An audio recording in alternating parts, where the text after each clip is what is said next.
Sambil memukau di Gillingham FC, media Vietnam puji Elkan Bagot setinggi langit. Back timnas Indonesia Elkan Bagot jadi perhatian media Vietnam usai mengantarkan timnya Gillingham FC lolos ke putaran ketiga Piala FA 2022-2023. Sebagaimana diketahui, pada laga tersebut Elkan Bagot dimainkan sejak awal pertandingan dan mencetak gol lewat sundulan khasnya. Performa Elkan Bagot saat membawa Gillingham FC mengaruhi Piala FA tak luput jadi perhatian media Vietnam Zeta 24/7. Media tersebut memberikan pujian kepada pemain blasteran Inggris Indonesia tersebut atas penampilan ciamik yang ditunjukkannya. Salah satu pemain Asia Tenggara yang bermain sepak bola di Inggris, Elkan Bagot bersinar cerah di klub divisi 3 Inggris Gillingham. Tak hanya pilar pertahanan yang tak tergantikan, gelandang Indonesia juga kerap menyumbangkan gol-gol penting. Tulis Zeta 24/7. Bahkan Elkan Bagot disebut sebagai pemain Indonesia dan Asia Tenggara pertama yang mencetak gol di Piala FA, turnamen sepak bola tertua di dunia tersebut. Di sisi lain, Elkan Bagot diprediksi akan absen membela timnas Indonesia di laga awal Piala AFF 2022 lantaran bentrok jadwal dengan Piala FA. Terlebih, duel Gillingham FC kontra Leicester City dijadwalkan berlangsung 7 Januari 2023 bersama dengan gelaran Piala AFF. Meskipun begitu, peluang Elkan Bagot untuk gabung dalam skuad Garuda sangat terbuka lebar. Terlebih, pihak klub mengkonfirmasi pemain keturunan tersebut akan dilepas jika timnas Indonesia lolos ke babak semifinal Piala AFF 2022.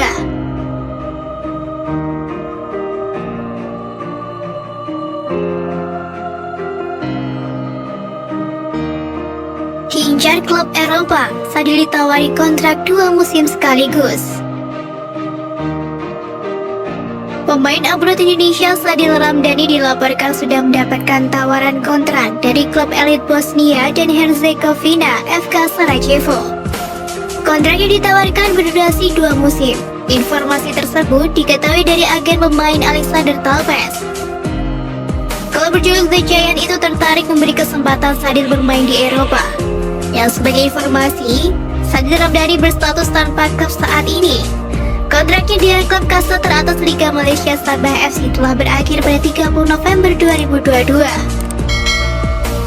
Sadil tampil begitu baik selama 2 musim memperkuat Sabah FC. Pemain berusia 23 tahun itu telah mencatatkan 40 penampilan dan koleksi 8 gol dan 10 assist. Sadil sendiri telah mengucapkan pesan perpisahan untuk pelatih kepala Sabah FC Ong Kim Swee beberapa waktu yang lalu. Hal itu menjadi tanda sang pemain akan pindah ke klub lain di musim depan. Gaya mengejar membuat kami ingin tinggal lebih lama. Namun waktu harus membuat perjumpaan kita berakhir dalam perpisahan. Namamu akan selalu kami kenang, guru. Tulisnya lewat akun Instagram @sadilramdhani. Lebih lanjut, Talpes menjelaskan masa depan Sadil akan menemui kejelasan pada Januari 2023. Pecinta sepak bola tanah air itu tentu berharap pemain kelahiran Raha itu dapat melanjutkan karir di klub Eropa. Sebab di usianya yang masih muda, Sadil Ramdhani diharapkan dapat meningkatkan kualitasnya di Eropa, sehingga akan menguntungkan bagi timnas Indonesia.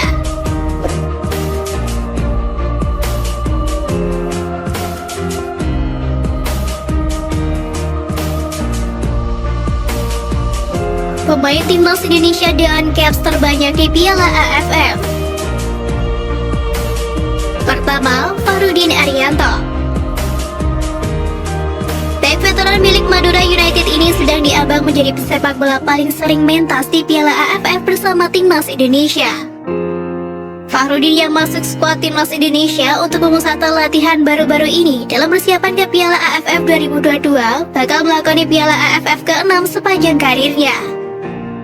Sebelum Piala AFF 2022, Fahrudin sudah pernah tampil pada 5 edisi berturut-turut, yakni mulai dari 2012, 2014, 2016, 2018, dan terakhir 2020.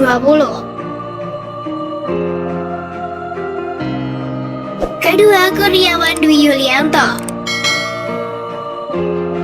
Legenda timnas Indonesia yang biasa disapa si kurus ini hampir tak pernah absen dari Piala AFF selama masih aktif bermain dulu.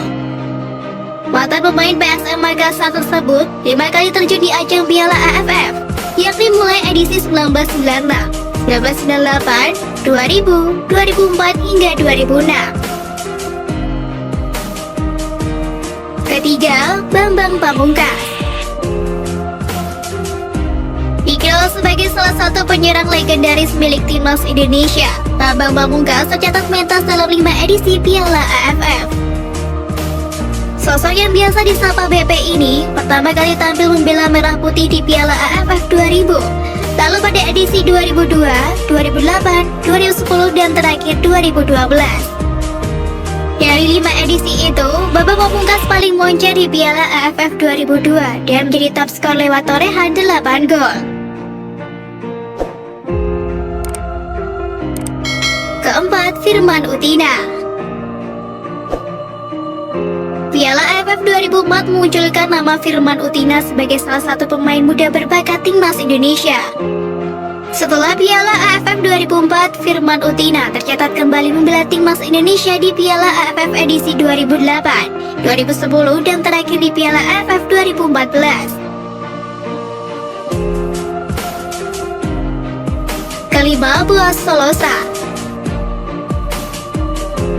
Buas pertama kali muncul pada Piala AFF 2004. Saat itu, Buas yang merupakan jebolan PON Papua dan belum punya kontrak dengan tim dan dipanggil ke timnas Indonesia. Buas saat itu mencetak 4 gol. Setelah sempat absen membela timnas Indonesia cukup lama, Buas kembali bermain di Piala AFF edisi 2015 dan terakhir pada 2016.